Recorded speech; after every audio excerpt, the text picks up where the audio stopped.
Começa agora Caminhos, o programa de turismo aqui da TV Unifra. Hoje você vai saber mais sobre a vida e a trajetória do diácono João Luiz Pozzobon. Nossa equipe visitou a casa onde ele morou na localidade de Ribeirão, em São João do Polesme. E foi também até o local onde hoje funciona a Casa Museu, aqui em Santa Maria.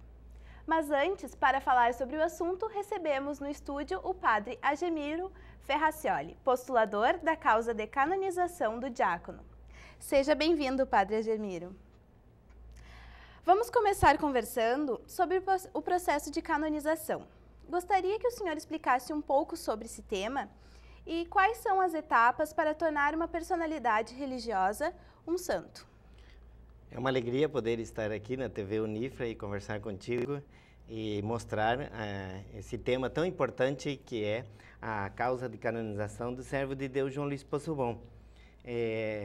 A causa de canonização é um processo que a gente faz em cima da vida da pessoa que está sendo assim, apresentado pela igreja como um santo. E aí, então, o processo de canonização, ele tem duas etapas local, que é na diocese. Primeiro, é feito uma investigação para ver se existe possibilidade que um dia ele possa ser beatificado e canonizado, né? Então, o primeiro que é feito é investigado se existe possibilidade do processo avançar ou não, que se chama a fama de santidade.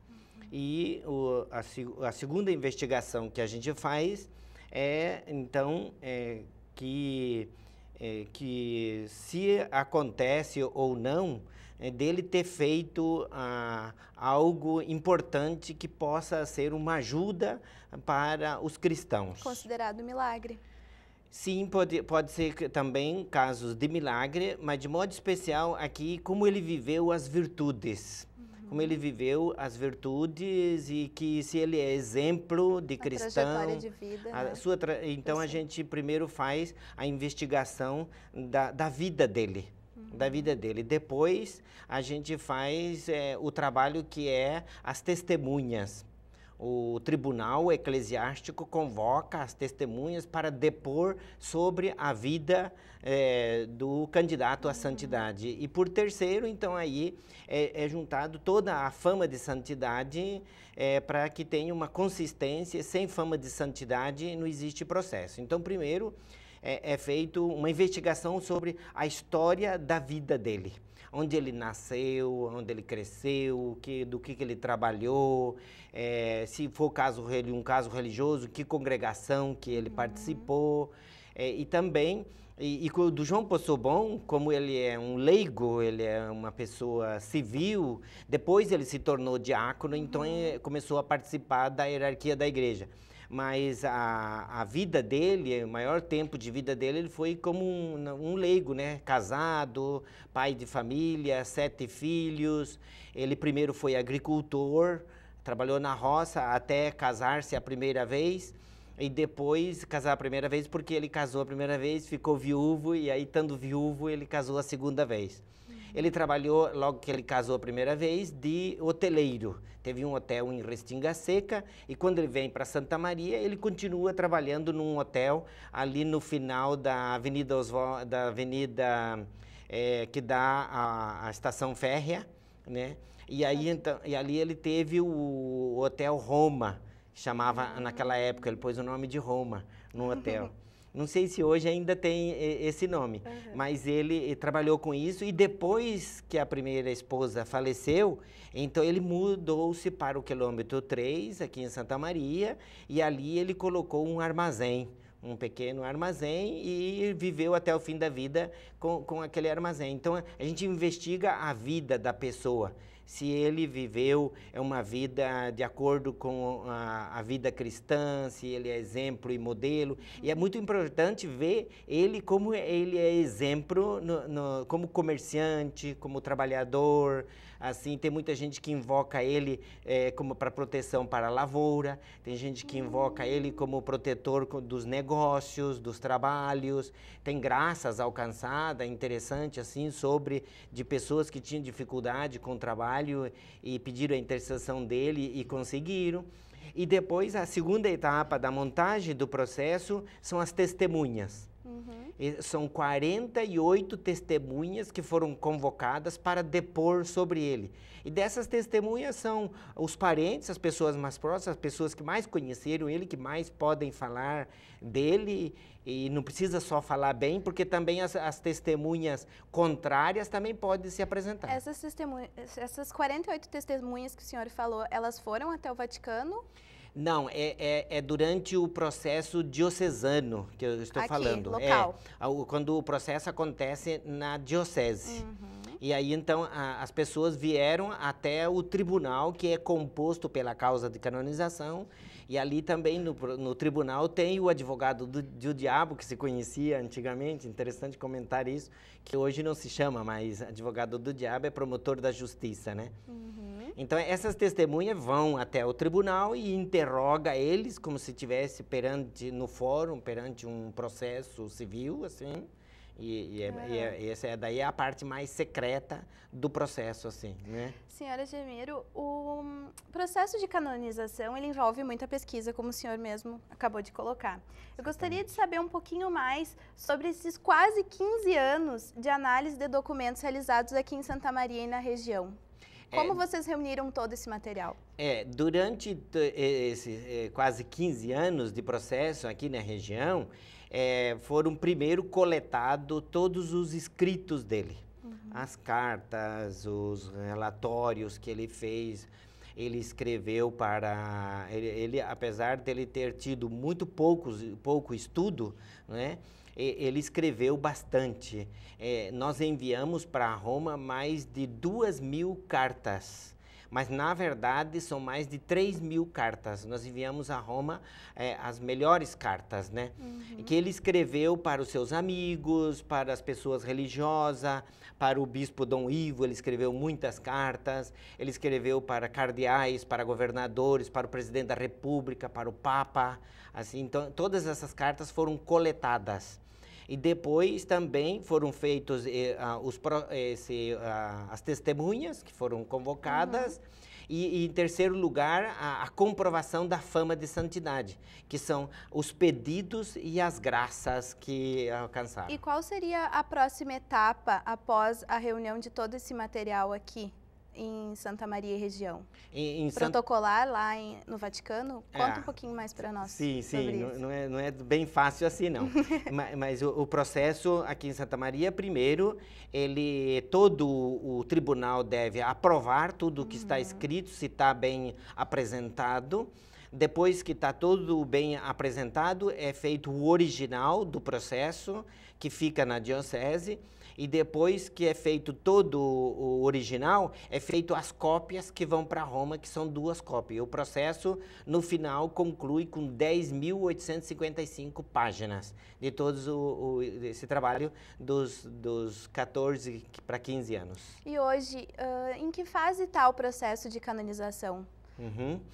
Hoje, em 2009, nós levamos para o Vaticano todo esse processo. Aí, lá no Vaticano, ele primeiro é analisado para ver se está completo, se não falta nada, se foi bem feito. E aí, então, lá no Vaticano, eles dão o documento de validade do processo.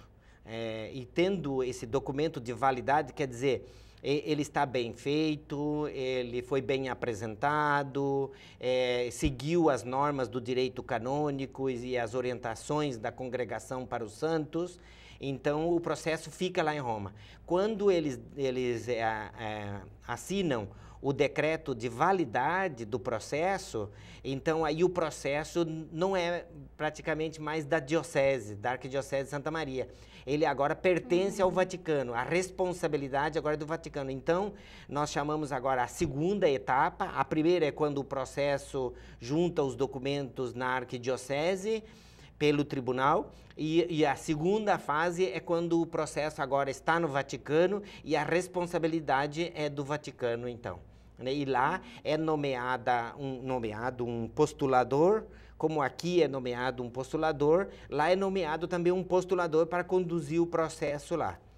E aí, então, nós escolhemos lá, dentre tantos postuladores que existe lá, nós escolhemos uma postuladora. É uma senhora leiga, consagrada, que trabalha lá no Vaticano e que conduz vários processos lá no Vaticano. Então, ela é a responsável e eles, então, me nomearam vice-postulador para apoiar, para ajudar no processo, porque o processo também é todo em português. E então tem que traduzir também. Muito obrigada, Padre Agemiro. Agora vamos para um breve intervalo e depois veja uma reportagem que mostra como foi a trajetória do diácono João Luiz Pozzobon. Mas antes, confira a agenda de eventos.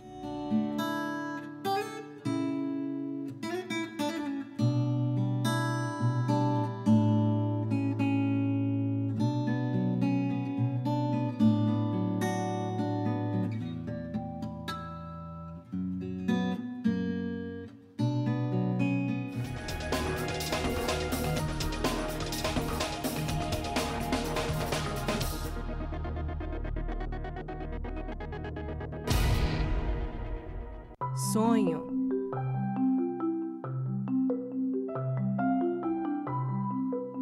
Esperança. Realização.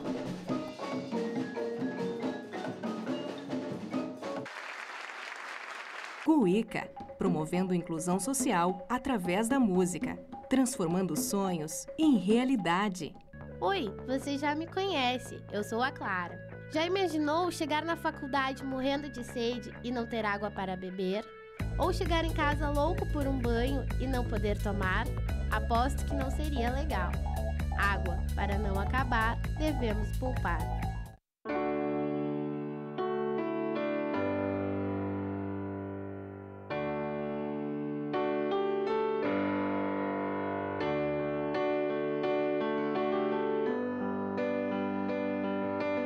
E no fim de tudo, pipa e vento, num belo momento, vão chegar ao céu. Assim como a pipa precisa do vento para voar, a Estação dos Ventos precisa de você. Colabore!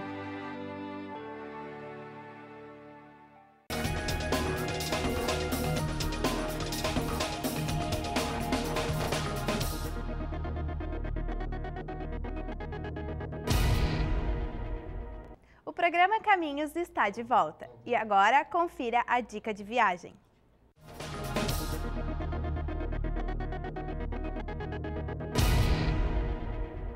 Buenos Aires é um destino único, aberto, que integra e permite a todos aqueles que visitam não só contemplar uma cidade, mas sim viver uma experiência urbana maravilhosa. Prédios históricos e muito tango permeiam este destino, encantando a todos que visitam.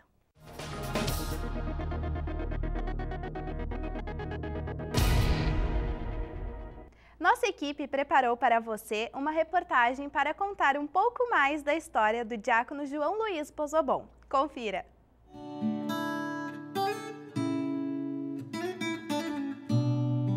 Hoje você é o nosso convidado para conhecer um pouco mais da trajetória e de lugares que marcaram a vida do diácono João Luiz Pozzobon. Fique com a gente!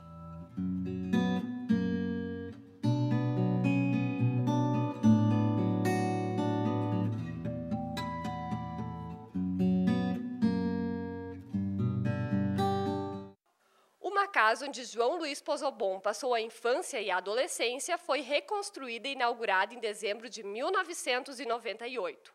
Quem for até o local ainda pode encontrar o alicerce original da antiga moradia da família. Ele é descendente de imigrantes italianos vindos para a 4ª colônia de imigração italiana no estado. A família se instalou nessa propriedade, porém não nessa casa inicialmente. Eles cortaram, chegando aqui, eles compraram um lote de 30 hectares de pura selva e cortaram uma clareira de mato onde eles construíram a primeira casinha, que era de madeira, que foi construída com as próprias madeiras extraídas do local. como era o costume, né, de todas as pessoas que aqui viviam. Depois de algum tempo, eles trabalhando nas roças aqui, nessas áreas aqui, eles produziam muito bem, trabalhavam bastante, eles se fortaleceram economicamente e construíram a original dessa casa. A primeira casa aqui, que era considerada a casa mais espaçosa, mais ampla, vamos dizer assim, mais higiênica até, e muito mais confortável que a de madeira. Como essa casa, tem 14 aqui na região, com o mesmo estilo, usavam o mesmo projeto. E as belezas naturais do lugar onde morava João Luiz Pozzobon são de encher os olhos. Eu particularmente, considero o principal acervo que nós temos aqui o local. O nosso principal acervo, nós não temos grandes acervos materiais aqui, mas o nosso principal acervo são as montanhas que o João ficava contemplando, onde ele se inspirava, são as roças, as matas, o rio aqui que passa aqui, o local onde ele nasceu. Este é o nosso maior acervo, onde aqui está enterrado o umbigo dele, que era o costume da época, os filhos nasciam em casa e enterravam em determinado local o umbigo da criança. Então, o nosso principal acervo é esse. Até nem dá para discutir muito sobre acervo, porque as pessoas vinham para olhar isso mesmo, inicialmente. Aí, quando foi aberto o processo de canonização dele, aí então se fez necessário materializar alguma coisa, porque as pessoas já vinham para olhar só o alicerce e a terra, os vegetais, o que tinha aqui, e as pessoas que aqui viviam na redondeza. Aí então foi materializado alguma coisa que seria essa construção, reconstruída a casa. A mantilha de batismo de João Luiz Pozzobon também está exposta. O original ainda é a mantilha de batismo aqui que está nessa casa, onde ele foi envolto, que usavam a mesma para todos os filhos. Como a irmã do João é a mais nova, a mãe dela deu para ela a mantilha para ela batizar os filhos dela. E ela guardou como recordação. Aí ela também nunca esperou que o João entrasse em processo de canonização, nunca se imaginou uma coisa assim, né? Porque o João era uma pessoa nascida aqui, para nós, ele fez uma coisa muito boa. Mas a gente não tinha proporção do que ele fez, a gente não tinha uma ideia do que era para o mundo isso, que era uma coisa muito diferente, uma coisa única, né? Dá para se dizer assim, uma coisa quase que única, sair com a mãe peregrina e andar 140.000 quilômetros a pé, em peregrinação, é uma coisa... Para nós era normal, porque a gente nasceu e cresceu vendo isso.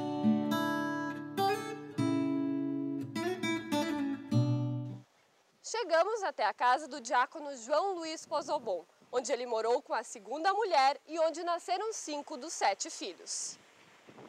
Na mesma casa, na Avenida Oswaldo Cruz, ele mantinha um armazém, em que os principais clientes eram ferroviários que trabalhavam em oficinas do quilômetro 3. Aqui, por exemplo, tem um livro de 1938, em que eram anotados os principais produtos comercializados, como fósforo e arroz.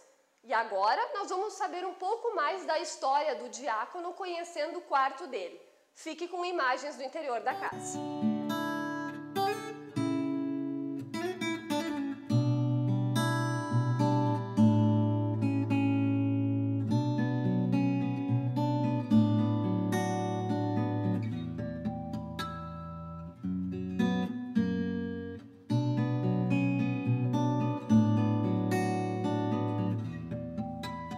No quarto são mantidos objetos pessoais do diácono, como esta cama, em que na cabeceira tem uma frase dizendo "Cama das 7 graças".